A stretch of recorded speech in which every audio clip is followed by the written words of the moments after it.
Crypto crash. Market volatility is testing investor will, but crypto enthusiasts still see a future for the asset class. Bitcoin, the original cryptocurrency, remains a bellwether for the sector. It hit an all-time high of more than $68,000, £55,600, in November 2021, when the overall value of the cryptocurrency market was close to $3 trillion. In the months since, however, most major cryptocurrencies have fallen by more 70% and Bitcoin itself has dropped below $18,000. Is this just another crash in the volatile cryptocurrency market, or is this the beginning of the end for this alternative asset class? When Bitcoin was first introduced in early 2009, it was a new type of asset. While trading was thin initially, price appreciation drove its value to nearly $20,000 in late 2017. This happened as more retail investors were drawn to cryptocurrencies as a supposed hedge or safe haven versus other asset classes. And as the market grew, so too did the range of investment opportunities. Futures and options, financial contracts to buy or sell an asset or security at a specific price or date, are a common hedging tool used in other markets such as oil or the stock market. In December 2017, the first Bitcoin futures on a regulated exchange were listed by the Chicago Board Options Exchange.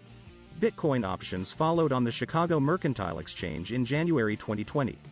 This period of expansion was topped by the launch of the first Bitcoin Exchange Traded Fund, ETF, in October 2021, providing investors with exposure to Bitcoin without having to buy it on a crypto exchange. Growing crypto acceptance. At the same time, the traditional financial sector was becoming increasingly accepting of cryptocurrencies as a legitimate asset class. A 2021 study of institutional investors found 7 in 10 expected to buy or invest in digital assets in the future. This combination of maturity and acceptance, however, also increased the correlation between the stock market and cryptocurrencies, leading to a decline in their safe haven properties. Bitcoin was fairly disconnected from traditional financial markets in its early days. But as it became just another asset, the sector began to be affected by the same macroeconomic factors that influence traditional markets. The U.S. Federal Reserve's decision to raise interest rates by 0.75% in June to combat growing inflation, the ongoing war in Ukraine, and the subsequent rise in oil prices have all acted as a drag on cryptocurrencies in recent months. Moves to regulate the sector have also had an impact. But it isn't only macroeconomic factors that have caused this crypto downturn. In May and June this year, stablecoin values plummeted. Major cryptocurrency exchange Binance paused Bitcoin withdrawals due to a stuck transaction, and lending platform Celsius Network froze withdrawals and transfers citing extreme market conditions. Amid this disruption, users of public blockchain platform Solana have reportedly voted to temporarily take control of a so-called whale account, the platform's largest at around $20 million, to stop the account owner liquidating its positions and driving prices down even further. Together, these factors have caused investor confidence to drain from the sector. The Crypto Fear and Greed Index is almost at an all-time low of 9/100, which indicates extreme fear. The index was at 75/100 when Bitcoin reached its November 2021 high. The crypto outlook.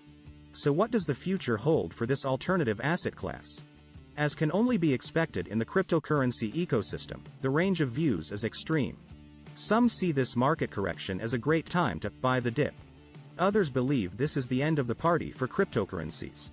Resolute Bitcoiners can always find positive signs in the market and many use on-chain metrics, trading signals based on data gleaned from public blockchain transactions, to determine good times to buy.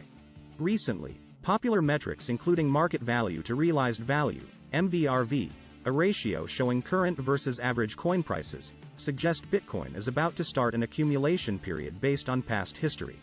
On the other hand, this may be an indication of confirmation bias as investors search for signals that confirm their beliefs. Others argue this is just one more instance in a long line of bursting cryptocurrency bubbles, a typical crypto market cycle. Comparisons with the dot-com crash of 2000 have been rife in the market, but crypto enthusiasts argue the basic premise of dot-com stocks was correct, in that the internet was the future. They believe the same is true of Bitcoin, predicting that the sector will recover. Economists have studied bubbles for centuries, however, and evidence shows many assets never recover nominal price highs after the market bubble bursts. Some of these economists, including former U.S. Secretary of Labor Robert Reich, have equated cryptocurrencies to Ponzi schemes that, unless regulated, will go the way of all such schemes and eventually collapse. Certainly, the vision of cryptocurrencies as a decentralized asset available on a peer-to-peer network with no barriers to entry goes against recent actions such as the freezing of withdrawals by some platforms. These moves will not go down well with crypto enthusiasts. Further, the increased correlation of cryptocurrencies to other asset classes is diminishing their value as a diversification tool, while growing interest in central bank digital currencies threatens to further erode crypto's attractiveness to its core investors. Cryptocurrencies also face challenges around energy use, privacy and security. It is not clear if these issues can be solved without eroding the elements that made cryptocurrencies popular in the first place.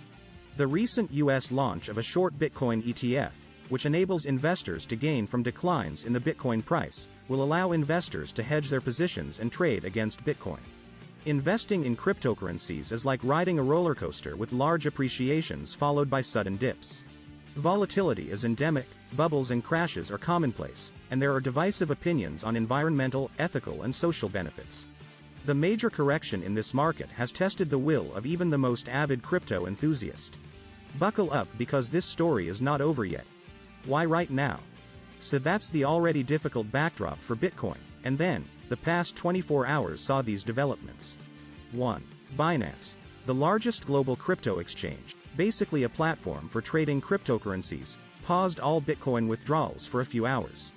1. It said this was due to a stuck transaction, although not everybody believed it. 2. The crypto lender Celsius did the same, but it cited extreme market conditions rather than technical difficulties. 2. And now, the Coinbase exchange has just announced it is laying off 18% of its workforce, blaming, in part, the crypto winter. 3. Spooked investors started selling off even more Bitcoin. The first two caused panic. Imagine if you suddenly couldn't withdraw cash from your bank, or you heard other people couldn't. You'd be at the nearest cash machine, along with everybody else, in record time, and this in itself would create more upheaval and more panic.